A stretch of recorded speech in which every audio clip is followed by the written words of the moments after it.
So it's all there for Marcus Ambrose to grab. The Devil Racer, will we see a Ford victory or will it be a Holden whitewash? It's certainly looking in the favour of Holden and certainly Greg Murphy. There is Jason Bright, all fired up from 20th to 4th. He had a stunning second race, and he lines up alongside the Pertec Racer. It'd be interesting to see when Scaife comes in this race. Revs rise, get ready for it. The third and final one at Pukekohe, 36 laps the distance. Compulsory pit stop, fairly in the start. Murph wins out again, and look at them bunch up. Johnson squeezes his way through.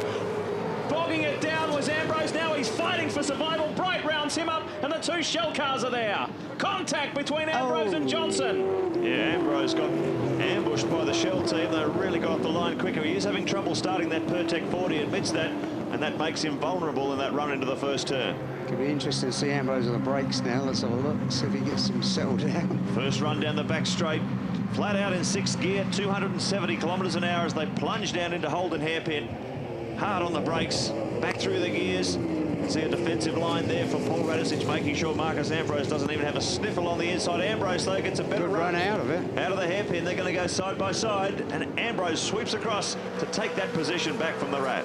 Great driving coming out of the Holden hairpin, and it was Radicic who got the jump, not Stevie Johnson, and they're already going hard at it. Murphy has a slight advantage after the opening lap. Here comes Bright back in third. Scaife maintains second. It's a half a second lead after the first lap. Have a look on board, Shell Helix Ford. And this is how they jumped on Ambrose. He didn't get away from the line very cleanly. And a little bit of contact there. You can see the mirror just get clipped on Radicic's car. It was enough to muscle his way through, but the Pertec Ford got it back about half a lap later.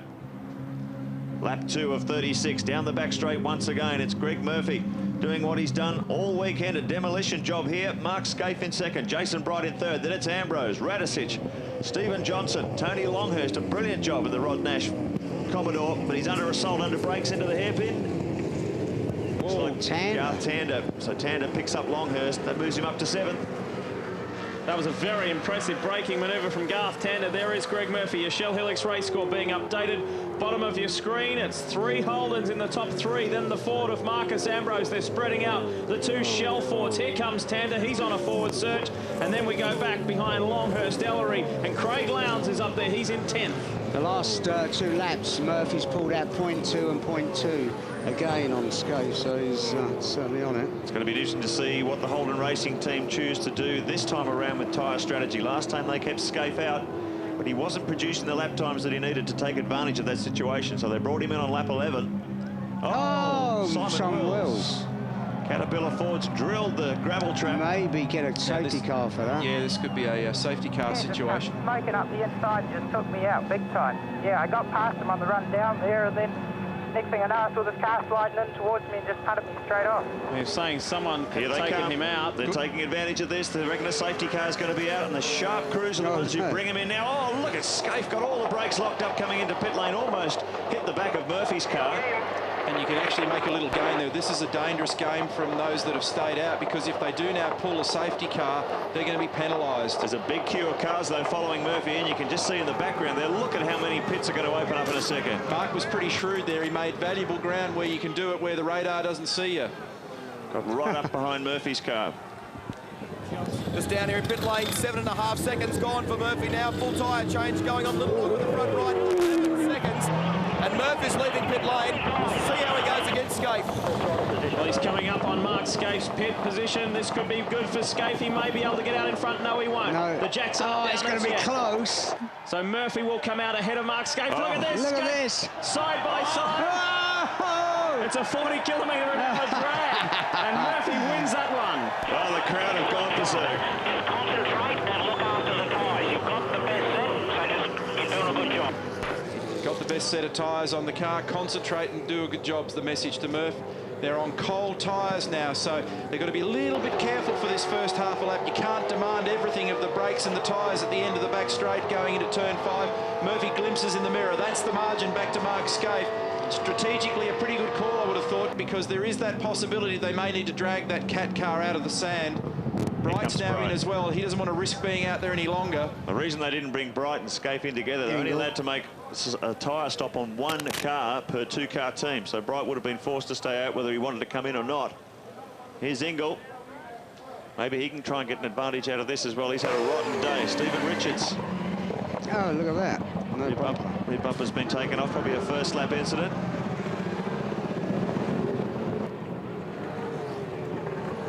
Another devastating race for Stephen Richards. He came in there, had some rear damage to the rear bumper. The team were forced to rip it off. It took some time, probably about a 20-second stop on that one. So devastating blow again for FTR. Jason Bright's rejoined just in front of his teammate Mark Scaife. Well, this is going to be interesting. Up the back straight. Gee, it's knife edge, isn't it? Like, yeah. That just means that they were fractionally better in some area. You know, he either got into the lane a little quicker or they've managed to pluck the wheels on and off quicker. It's just how tight it is, so that's a great stop for Bright. This is going to be an interesting battle too, because with the championship now safe. Oh, look at that. Wide open. I was going to say we might see a good battle between Bright and Scaife, but no such luck. No such luck. That was a very forceful move. Good on the brakes. Mark Scaife sliced right up the inside and retakes that position behind Greg Murphy. Here comes Ambrose on Jason Bright. He's all over the back of him. Ambrose pitted as well with those front-running guys, so this is on. Remember that Mark had the benefit of having slightly warmer rubber for the attack down there, and he got away with it, but only just. It was really a knife-edge move. Look at Ambrose starting to close in on the back of Bright here. Pertec Ford's been fast all weekend. Now he's got the Holden Racing Team car in front of him. The order at the moment. Paul Radicic is leading this one, but he's still yet to make his compulsory stop. These are the first of the cars that have made their compulsory stops. Greg Murphy running in 9th on the road, Scaife in 10th, Bright in 11th, and Ambrose in 12th. But expect them to move up the order very quickly soon. Ambrose got to get his starting sorted out now. I mean, it's get a good position on the grid and then throw it all away. Wow, when it's this competitive, you can't afford to do it. The blue P's on your screen indicate that those guys have already completed their compulsory pit stops for tyres. You can see they're getting down to the best remaining tyres that they've got left. Lap times 58.6, 58.1, the best so far in this one. Plenty of time, be patient. That's Paul Forgy, Marcus Ambrose, chief mechanic, on the headset, telling him to just take it easy. Got a long way to go here. Quickest lap is Jason Bright, 57.7. There's damage on the front left guard on Marcus Ambrose's car too. I'd say that was from contact earlier. And this is on board with Mark Scaife at 40 kilometres an hour. Slowest drag race of the day. Murphy run out. Drag race on the speed limiters. Yeah. Lap 8 of 36. Marcus Ambrose has got Jason Bright well within his sights. As they come down toward Holden hairpin once again. It's interesting with the onboard shot with Ambrose before. He's back to first in the hairpin, even though these are used tyres or tyres that have had some work, so he's using plenty of them, and he's carrying 5th all through turn 7, where they're doing just on 200, or should I say, yeah, just on 200 kilometres an hour. And various people using different combinations with this 3.5 diff this weekend. Some are using second out of the hairpin down there and holding on to 4th round the final corner. Effectively looking at the battle for 3rd in this race between Jason Bright and Marcus Ambrose. They're still running 9th and 10th on the road, but there's still a few compulsory pit stops to be made up ahead of them. So once those compulsory stops are made, this will be the battle for 3rd. The first 6 cars on the road have not completed their compulsory pit stop. Here comes Paul Radicic. He's about 42 seconds up the road from Greg Murphy before he came in. It's not going to be enough to avoid the overlap, I don't think. So it's a long time. It's back out to the action. We'll see where he emerges. Paul was just asking for the mirror to be pushed back out. Remember, he had that contact with Marcus, so they said they'll get to it, and they did. Well, Greg Murphy's just crossed the pit exit lane, so Radicic should rejoin. 6th, I think. 6th, I think, by the time 7th, 6th, by the time the compulsory stops are completed. Yeah, because he's behind Stephen Richards, who's 1 lap down, I think, for the damage repair. So the order on the track is Todd Kelly, Larry Perkins, Brad Jones and John Faulkner yet to make their stops. Here's an incident down at the hairpin. David Bernard again. Poor Wheel. Leaning on the back. Shame. Wheel had a good run in the first race. The second race, he had a great race. No, He finished 11th, second race, rather. I think Faulkner's got some issues as well. He was smoking going into turn 1. We go on board now with Paul Radicic. Oh, look at this. Jones. Bradley Jones in the wall. And that's what's that? It's oil. It's oil because it's all over the back tyres, which is why the thing's sliding around for some reason. Hero to 0 for the Jones Brothers team. Absolutely on top of their form at Mount Panorama only a few weeks ago. Steering, I think. Power steering records. See, there's oil pouring from the back of that car. Bradley will try and bring it into pit lane and minimise the amount of oil getting laid down on the racing line. That's a shame for the Stone Brothers operation. A 57.72 was set on lap 2 by Jason Bright, but expect the times to pump out now. 58.3 for race leader Todd Kelly. Yeah, as for that Brad Jones incident, Kim Jones, the team manager, doesn't quite know what it is, just know that it is leaking oil, and you can hear the rest of the crews radioing to their drivers, beware, there is oil on the track. That's the footbox of the Lounsmobile. Flat shift, just kick the clutch pedal just to be able to make the shift, but 100% throttle on the throttle trace. It's easy to you don't even have to bother kicking the clutch on the 5th to 6th change. And that's what we just saw a moment ago. Then hard on the picks for turn 5. Stays with the brake pedal all the way. You can see with the 2 shots we had up there, he's carrying the brake all the way to the apex in the middle of the corner, and he's got Ingle all over the back of him now. And Russell Ingle is not a very happy person today. Cameron McConville is out. That's the end of the day at Pukekohe. And there's substantial damage to the front left. Look at that front left suspension. Very badly mangled. He's run right along the fence line or something. Not a good day for the Lansvale team. Let's have a look at this on the replay. Oh, he's given the outside fence a big wallop. Actually not far from where we're sitting, guys. Yeah. Yep. Should run. Just down below our commentary box. So he's given it a real pasting on that Armco. And the Lansvale Smash Repairs team out of the race. Anyway. Now, I think we've gone full course yellow. Yeah, it's been a bit of a tough year for the Lansvale Smash team. Just had a word to team boss Wally Story. He tells me Cam's not quite sure what happened. He believes a tyre may have blown, and that's what sent him spearing off the track. Well, that front left was definitely, the front left tyre was off the rim. Safety cars out. Safety cars on the track to clear up these wrecks. So he will pick up the race leader, who is now Greg Murphy. Mark Scaife, Jason Bright, Marcus Ambrose falling into line behind the safety car. I tell you what, this will reignite the race. The other thing, the tyres very often like a breather like this now. They just cool out, they lose some pressure, the temperature drops. Often when they go through a heat cycle, they come back and they can really perform when you get back on it again, and this will compress the field. This will be one heck of a sprint race to the flag. Oof, look at this in real speed. 200 kilometres an hour through that sweeper. Deceptively fast pace. When you come unglued, you can see it's a big lump of car to try and stop. Fortunately, Cameron walking away uninjured, but a lot of damage to the Lansvale Smash Repairs car. Under caution period at the moment at Pukekohe, and we have 50% of the race. There's still half the race left to run. This is going to be a dynamic finish. Murphy leads the way from Scaife and Bright. That'll be an intriguing battle. Ambrose in the Ford. Can he hang on? Johnson and Radishit still in contention as well, and Perkins and Kelly in the top 8. Tony Longhurst and Garth Tander. Longhurst still inside the top 10. Lowndes just biting at the tail of that group. Russell Engel, he's done well from the pit stops, up from 27th. Mark Larkham, Jason Bargwana, Stephen Ellery, and David Bernard.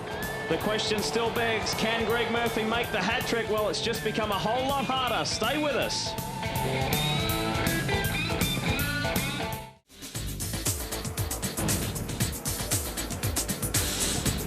You're looking at the newly crowned and the back-to-back Shell Series champion, Mark Scaife. What a stellar year it's been for the man from the central coast of New South Wales, who now lives in Melbourne, Victoria. He's the class of the field, and he has one last challenge this weekend. That's to get past Greg Murphy and spoil the party for the Kmart racer. You guys can probably see here the Cat Racing team. Obviously the disappointment with Simon Wills, they're packing up, but spare a thought for the crews tonight. They've got a very long night ahead of them, packing up all the equipment, making sure it's very clean to comply with customs before these cars and the equipment go back on the boats, back to Australia for Sandown. That's right, the work's not done for 2001. 3 weeks' time is the big one at Sandown, the final round of the 2001 championship. There's Les Laidlaw looking at his very much damaged Cat Ford. Just to expand on that, it takes just on a week for the cars to get back by boat to Brisbane, and then obviously they disperse to their various corners of the country.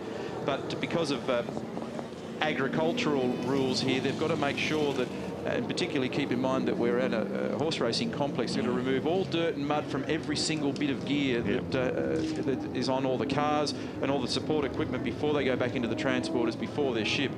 And the cars are going to have to be, to some extent, not race prepped, but some of the key work needs to be done. You can stay up to date with everything in this category. v8supercar.com.au is the official V8 Supercar website. So if you're on the net right now, take a look at dreamdrive.tv as well. Well worth a look and quite interesting as well. Getting late in the year, but still worth a look. Look at that Lansvale Smash Repairs car. As I mentioned a few moments ago, the V8 Ultimate at Sandown. Looking forward to going back there. It's been a few years since the V8s have visited the Melbourne circuit, and it is the 13th and final round. We should be in for a Brahma after this. It'll be about, what do you reckon, about 16 laps to run by the time we get rid of the safety car, or 15 laps, and everybody's closed up. So I think we'll have a really good race. Well, that's never a nice sign. That thing, Mark, look at it. Oh, it's just terrible. Imagine what it's like for the mechanics who sweat and toil to turn out a beautiful, clean and well-prepared race car. When you see it come back to the workshop like that, very, very disheartening. They've just dragged it off into a safe spot, and I believe the safety car lights are out, and that indicates to the field that they will go racing next time across the start-finish line area.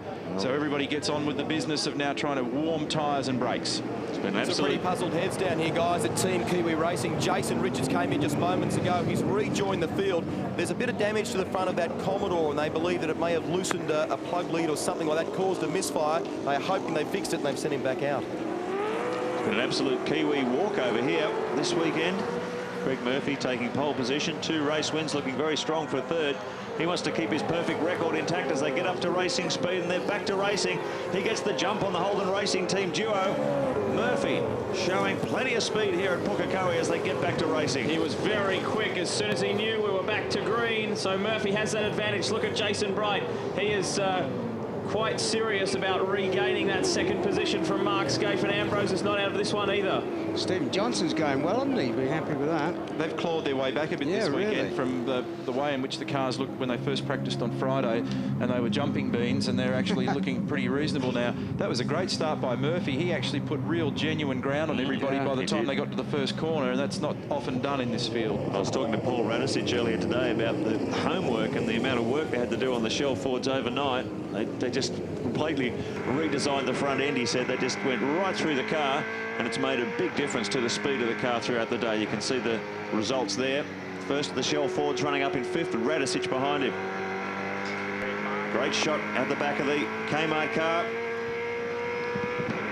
See how hard they're pushing as they come down this main straight. They sweep into this sweeper, 200 kilometres an hour. 58.1 the last time through for Murphy, 58.4 for Scaife. Yeah, he does work hard, doesn't he? Oh. This is out the back of Mark Scaife's car, looking at his teammate Jason Bright, copying plenty of heat from the Pertec Falcon. This safety car period has bunched the field up and added new life to the race. See if Ambrose can hang on to the Holden Racing Team duo. Nice incentive there for Greg Murphy. If he can maintain this lead, if he wins, it'll be the first time he's taken the clean sweep in his Shell Series career. Look at Bright, inside, outside. He's having a look at his teammate. And Marcus Ambrose still hanging in there as well in the Pertec Ford. Not only will this keep his Pukekohe record intact, Lee, but the last time he won a Shell Championship Series round was the FAI 1000 at Bathurst back in 1999 when he scorched a victory with Stephen Richards. So it's been a long time out of the winner's circle for Murph, which is quite deceptive because he's been very fast and competitive all year with the new Kmart operation. Well, Perkins has done a good job, hasn't he, when you think about it, up in the 7th? Very good job. So the order: Murphy, Scaife, Bright, Ambrose, Stephen Johnson and Paul Radicic. Larry Perkins did well from that pit stop. Todd Kelly, Tony Longhurst, Garth Tander. That's the top 10 Lowndes still nipping at their heels in 11th spot. Pretty interesting year for Murphy when you think about it. At the end of last year, he wasn't quite sure what he was going to be doing at the beginning of this year. Say that again, that's an So it's all turned out quite nicely for him. All good things come to those who wait, they say. It certainly fell in Murph's lap. Well, unbelievable dream drive. Can you ever look at Murphy's face from last year? Yeah. Terrible. And he had a shocking summer. He didn't know where he was going. Look at this bunch further back, just behind these guys, behind the HRT cars and Ambrose. There's a very intriguing battle. Johnson, Radicic, Perkins and Kelly, they're all bunched up and scrapping it for the minor placings. We're running out of laps. There's just 14, 13 laps to go now. Not quite sure who that's going to be shown to. We'll determine that as soon as we can. Look at Todd Kelly just trying to sniff up the inside of Larry Perkins. Move up another spot. So the black flag being shown to one of those cars in that pack. get information from race control as soon as we know who that's for and what it's for. Meanwhile, the race continues. Murphy just out to almost a second last time across the start-finish line over Scaife and Bright.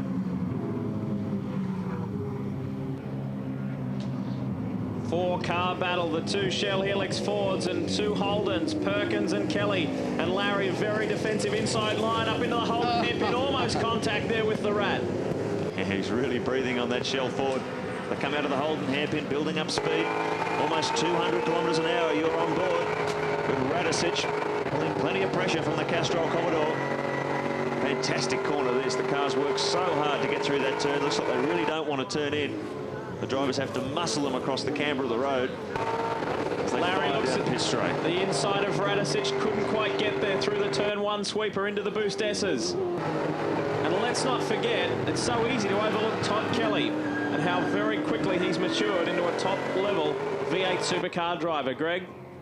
Down in pit lane, guys, David Bernard is trundling his way down for a stop-go penalty. Now, that is for curb hopping, but I can tell you that the team from K&J Thermal, Paul Wheel's crew, have been to see the officials over that incident earlier on. They're none too happy with David Bernard. The official said over that one, they'll look at it. Yep, has been on the receiving end of a few of those this year as he cuts his teeth in V8 supercar competition. Oh, someone. Oh, yeah, it was a big moment in the back there somewhere. Yeah, that was turn 5 at the hairpin. Someone got turned all of a sudden. Oh, it was Tander. Wonder if Longhurst was involved in that. Oh, there goes Angus Fogg again. Well, it's not the first time we've seen Angus spin this weekend. No, he spent plenty of time on the grass. And he's able to continue, which is good stuff. Now, making light of that other incident, Tander has fallen all the way to 17th position. Longhurst was able to continue. Let's take a look at it. Paul Romano was in the middle of that. And a few of the guys getting through. Longhurst and Lowndes were able to squeeze through. Have a look at this. You can see the steam coming out of Paul Wheel's K&J Thermal Falcon. The car being put away. Keys Wheel, you are not happy. Tell us why. Oh, well, it's one of those things, I suppose, in motor racing, but I guess a lot of these so-called level 1 teams can push and shove and punt back markers off the road, and unfortunately when we're punted off the road earlier that we got a front juck full of grass and gravel, so that's what made it overheat, and it's turned our weekend into absolute, as you know what I'm going to say. Hard luck, Keith. Thanks. 10 laps remaining for race leader Greg Murphy. Things not looking so good for K&J Thermal. Let's have a look at this incident a bit earlier on with Angus Fogg. And that was right after Garth Tander had rejoined the circuit. So that was a costly altercation up there at the Holden hairpin. Meanwhile, let's get back to it. Our race leader inside 10 laps now for Greg Murphy, and he has a healthy 1 second margin over Mark Scaife. It's certainly looking good for Murph. Scaife's pushing him very, very hard. It was only a matter of 0.06 of a second or something last time around, so there's very, very little between these two cars. But Murphy just had enough squirt, particularly got the jump at the restart, and that's given him a tactical advantage here. Just enough breathing space. Coming on around to complete yet another lap. We'll check that margin as they come across the start-finish line. It was almost an even second, and that gap remains, well, pretty much the same, 9/10 of a second. Bright is hanging in there in third from Ambrose and Steve Johnson, the top 5, and Larry Perkins has allowed Todd Kelly to squeeze through.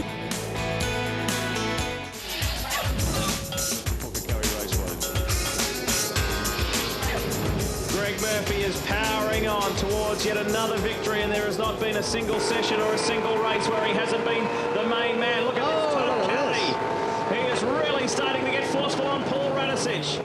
Came right up on the back of the Shell Helix Ford. There's no pressure on Steve Johnson. It's all on his teammate. Kelly is having a stunning drive. Well, he was leading this race for a while there.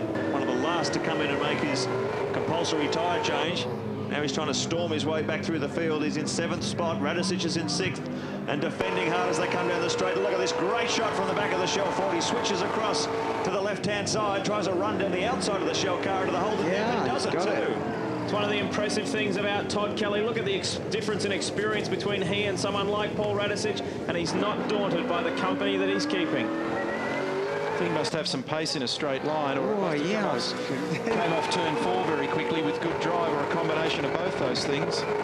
It's quite interesting to hear the arguments between the Ford and and Chevrolet engine builders saying that the Ford is supposed to have this theoretical advantage. Very rarely you'll see a car on its hard-cut rev limiter. We've seen that a number of times with the Kmart cars. They are really quick in a straight line. Just to let you know, Todd Kelly was one of the people who elected to gamble in this one because he started so far down the order. He waited until lap 18 to pit, so a late strategy paying big dividends for Todd Kelly. We started 18th and he's now nicely positioned in 6th. It's been a very, very impressive drive, and Stephen Johnson's the next one on his list. So part of the answer to the question we posed a moment ago was it's got younger tyres on it, so it's probably got good drive off turn 4 as well as having pretty good poke. Well, we saw a difference between tyres that were 8 laps difference in terms of their life, with Scaife and Murphy in the battle in race 2. Didn't quite pay off for Scaife. It was a nice try. He just burned the tyres up a little bit too much trying to close the gap to Murph, and then he hit a bit of a brick wall. Oh, the officials have given Paul Radisich a stop-go for curb hopping. In next lap, please. In next lap. And they're asking him to come in the next lap. That helps Larry Perkins. He moves up to 7th, Longhurst up to 8th, and Craig Lowndes will move inside the top 10 in 9th. And Mark Larkham's having a good run in this 3rd and final race. Larkham started 16th. He'll pop up to 10th. Lap times remaining fairly consistent for the leaders. Murphy just did a 58.2, Scaife a 58.1. So even though they're on the best of the tyres they've got left from their 12 tyre selection, Got to come in and do the stop go. lap times are consistent. The Shell team telling him you must come in. He probably can't believe that he's been given a penalty, but he has to respond to the team's orders. It's amazing the way things have turned around for Stephen Johnson, isn't it, when you think about it? Craig Lowndes, he's up in 10th spot. He's cracked the top 10. He's torturing Tony at the moment. Back of that. He's got the right Rear light rear hanging out. tail light assembly sort of poised to depart the car shortly. Tony Longhurst did such a brilliant job for the Holden Racing team at Mount Panorama. 5 laps to go for race leader Greg Murphy. 5 laps, Craig. 5 laps. And Longhurst is really on a roll with confidence. Thoroughly enjoyed his time with the Holden Racing team, and now flying the flag very successfully for Ron Nash Racing. Flying the tail light as well. Here's Radisich. Coming in for his stop-go penalty. The car on the 40km/h rev limiter makes an awful sound as they come down pit lane. I reckon he'd be on the rev limiter. Yeah, exactly. I was just going to say the same thing. So while it's been so successful for one Kiwi in the form of Greg Murphy, look at this, Lowndes all over Tony Longhurst. It hasn't been that great a weekend for Paul Radisich. Further back, there's Larkham, Ingle and Stephen Ellery. That's 10th, 11th and 12th. Oh, that was lucky. You just saw Paul stop right there, but David Bernard made an interesting point when he came in. He said, how can I be touching these cones if there's no cones left to touch? They've already been destroyed by everybody else going over them. So if they're going to race as hard as they are now, the officials' eagle eyes are still on that controversial turn 2. Paul Romano having a spin and getting back going again. 4 laps left, and this battle is not stopping for anyone. Lowndes v Longhurst. 4 laps to go, Craig. It's too late in the race for him to do anything about it, so you just got to keep the pressure on him and try and get him into making a mistake. Well, that's Oscar telling Craig what to do. One of the areas where Craig appears a bit weak is coming onto the back straight. Tony's getting a gap on him as they come down there. Oh, and Tony's actually cutting him up a little high on the turn-in area. It's on between these two at the moment, pushing very hard, but Longhurst is definitely making good ground where it counts in a couple of places, and they're just preventing himself from being attacked further. We saw that interview earlier in the day with Tony, and it really is an impressive performance. It's a small team. It's a rather underfunded team. They have picked up a sponsor for this round, but a really, really tremendous performance from them. Back to the race leader, Greg Murphy, and the margin is 1.2 seconds. That's what it looks like. Murphy to Scaife. Yeah, you can see how close and competitive this battle is between these two great drivers and teams, but Murphy just has this slight advantage. It's probably only a few 100ths of a second per lap, but it's enough just to keep building it. There's a skirmish up there. Screening somewhere. Here we go, let's have a replay. This may tell the story. Romano, oh, this is probably the Romano. This was the earlier incident. Ooh, one of the Valvoline cars. That's Scarf Tander. So Tander tagged the back of Romano. I wonder if that's a payback for Paul. Didn't the reverse happen earlier? Yes, yeah. I think that might have been a tit for tat there. Winding down, there's 2 laps to run at Pukekohe before Greg Murphy takes a clean sweep. His first clean sweep of a Shell Series round, and he will repeat 1996 at Pukekohe, where he won absolutely everything. Well, he couldn't have a much cleaner sweep. He's done everything, and he's been fastest in every practice, and then absolutely whitewashed. It's a brilliant job. He's really just taken the whole event, taken charge of it. He's looked fantastic throughout the whole weekend. His car's working beautifully. He's driving it well. His team are in sync. Fans are loving every second of it. Oh, aren't they just? They're going to erupt when he comes across the start-finish line to wrap it up. It'll be 3 from 3, a perfect score, unbeaten score at Pukekohe and V8 Supercars. Quite incredible. It's great for the sport, isn't it? Because tomorrow morning there'll be a picture of him on the front page of the national newspaper. Yeah, at last. Lowndes has moved up ahead of Tony Longhurst. Longhurst tries to respond, but he won't get through there. Over and under, he may have got Craig Lowndes there. This is the final lap. Greg Murphy is less than 3 kilometres away from the hat trick, and what will complete... Scape's going... He's slowing for some reason. Fogg just went past him, and you'd have to say something odd about that. Mark Scaife running into problems in second position. We go on board with the champion. Let's have a listen. Has this allowed his teammate to get by? Bright will come into the picture in a real hurry, I would say. As he yells away, you wonder what's going on here. He miss a gear or something? No, it's just ever so slow past that box. Yeah, and the Team Kiwi car went past him. Let's get back to it, though. Greg Murphy, what a stunning weekend. He comes out of the Holden hairpin for the final time, and he has dominated the entire weekend, qualifying the top 10 shootout, race 1, race 2, and now race 3. Listen to the crowd. Greg Murphy has dominated. He owns Pukekohe, not only in 96, but 2001. Well done, Greg Murphy. He's given the Kiwi crowd exactly what they I know what it was. Yeah, I know exactly what he was going to say. They wanted to get Bright in front of Scape, so he got more championship points. Exactly that. Because they want a 1-2 for the team at Sandown, and that was a tactical move if you've ever seen one. Yeah. So tremendous stuff for this man, Greg Murphy. The Pukekohe winner, and has done it in fine style. Well done, boys. Great job. Great job. Awesome. He's only a little bit excited, Murph. Fantastic thing about Greg Murphy, he shows his enthusiasm for winning. Quite often you see a driver win a race and it looks like the helicopter's just been repossessed. But Murphy really shows his enthusiasm. And look at the dominance of this TWR Australia operation. Kmart Racing and Holden Racing team came together, working in separate factories, but very much under the same umbrella. And they are the dominant force at Pukekohe Raceway. Incredible stuff from this Holden operation. Marcus Ambrose, the best of the Fords, in 4th place, and Murphy will be absolutely delighted with that. The 40,000 fans here at Pukekohe will go home delighted and very satisfied. Yeah, if it hadn't been for Ambrose, they'd have had a total clean sweep, wouldn't they? Because Todd Kelly was 5th. Listen to the cheers of the crowd here, 40,000 strong. It's been a most extraordinary roll-up by the Kiwis. The Holden flags are waving. They love their V8 supercar racing. And it's a marvellous scene to see the crowd and the stands there absolutely jam-packed. And they've been given a smorgasbord today. Well, that will certainly make the championship points, which we will take a look at later. Very interesting. Here's the replay of the finish. This is as Greg Murphy comes across the line. And that's what a very satisfied Kiwi crowd looks like.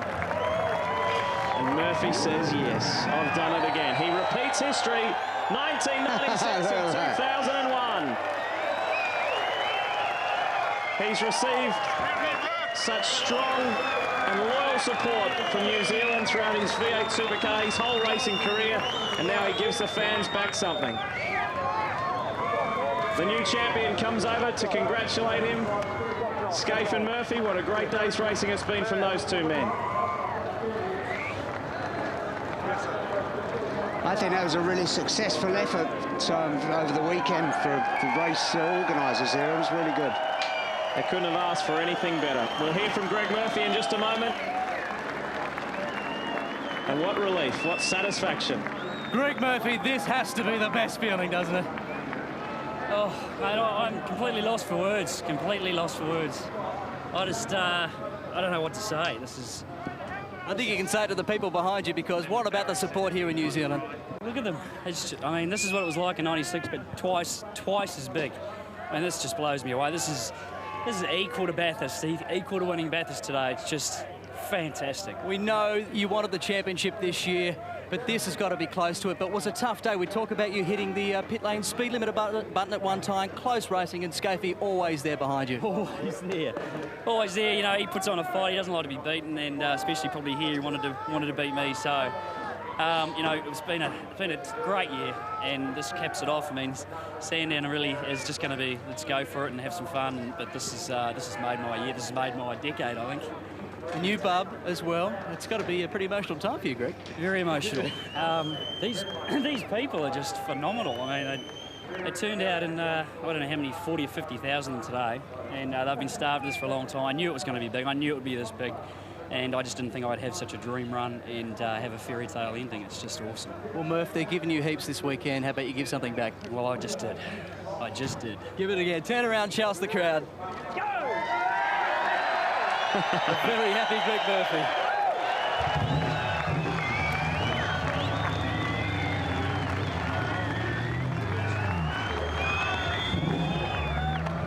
Well, the cheers go up for Greg Murphy, but the cheers also for Mark Scaife. A wonderful weekend for you, wrapping up your title once again, back-to-back effort. The first time you've done it in championship terms, and gee, you pushed him all the way. Well, I did push him. I mean, he's driven very, very well this weekend, there's no doubt. I mean, it's probably the best drive I've ever seen him put on. He didn't put a foot wrong in the last race, and it was a really good battle. And I couldn't quite get a sniff. I mean, he just had a little bit too much straight line speed for me, but I couldn't quite get there, Rusty. And I mean, I would have liked to have given a bit better cheek in the end, but I mean, that's as good as we could do, and it's look a great result for our team. I mean, back-to-back, but 4 in a row, you know, pretty outstanding effort. Awesome effort here for you, but a great crowd reception here as well. It's been quite incredible for us to come to Pukekohe, hasn't it? Look, no doubt. I mean, you know, the atmosphere, we have, you know, the Clipsal race, and we have certainly lots of other races around Australia, like Bathurst, that have got fantastic, you know, patronage. But here, they've come out in their droves, and, you know, Greg Murphy's performed. I mean, they're out of control. The Murphy fan club. Tell us about race 2 for you. You dabbled with a different strategy today. Was that just something you were experimenting with? Well, look, I can afford to take the risk. When the championship was over, I mean, all year I've probably been thinking about doing that, but we haven't been able to do it, Greg, you know, so in the end we've been able to have a go at that. It does work, there's no doubt about it, but I suppose overall you've just got to go with the leaders. I mean, that's the whole gig. It's been a remarkable year for you, mate. I know the championship in terms of the final round is not over. It's safely in the bag for you. You've got Bathurst as well. It's been a top year. Well done. It's been the best year of my career. Thanks, mate. Good on you. They've got a picture of Sam Newman there. That does, it does look like him. Well, the first forward home, and the man who's finished 3rd overall today, Marcus Ambrose. Great drive once again, mate, but not the best start this time. No, we're not doing the best starts, I tell you, but you know, we've got to work on this, and it's just one of those things, you know, these are hard cars to start, and I'm paying the price, but, you know, I knew that I just had to stay behind Bridie for 3rd place on the day, and that's what we did, you know. We're definitely the fastest forward here this weekend, but we just couldn't match those HRT Holdens, and, you know, I was driving as hard as I possibly could out there, and I made a couple of small mistakes, just trying to push really hard, and but, you know, 3rd's great today, first time here, so we can't be too disappointed. I'll tell you what, that slick pit stop did crank you back up the order, because this team is electric. They do a lot of practice back at the workshop, and you're into the 9s in pit stops now. You can't get any faster, surely. That's a bit of a turnaround, because at the start of the year we had those steam-powered rattle guns, remember? Yeah, we worked really hard. The boys practice probably 2 or 3 times a week. We've got a special rig set up at the workshop with lead wheels, so they get stronger and get used to putting on heavy wheels compared to our lighter ones. And it's paying dividends, you know. We had 2 of the fastest pit stops here this weekend, and you know, we made a race of it because of the good pit stops. Did that brake pedal come back? Yeah, no problem. It was just matching up to the pad to the disc, so no drama. It's just me getting a bit nervous. When will this first win come for you, Marcus Ambrose? Oh, it's coming. It's not too far away. Hopefully before the end of the year. We'll see you at Sandown. Okay, bye. It might just be at Sandown. It's been a resounding success. Round 12 of the series here at Pukekohe. The final results, Greg Murphy, of course, that hat-trick winner from Jason Bright, valuable championship points there. From Scaife, Ambrose, Todd Kelly, what a fierce drive. Steve Johnson, Larry Perkins and Craig Lowndes fought very hard to work his way up to 8th position. Longhurst, the battle-scarred car there. Larkham did well to break into the top 10, and Russell Ingall will not be satisfied with 11th position. We go further back, David Bernard, he had a tough weekend, so too did Steve Richards in the FTR Ford, and Jason Richards will not be satisfied, finishing 22nd. And there we have the non-finishers. Paul Wheel, McConville with that heavily damaged car, Tratt Wills and Brad Jones as well.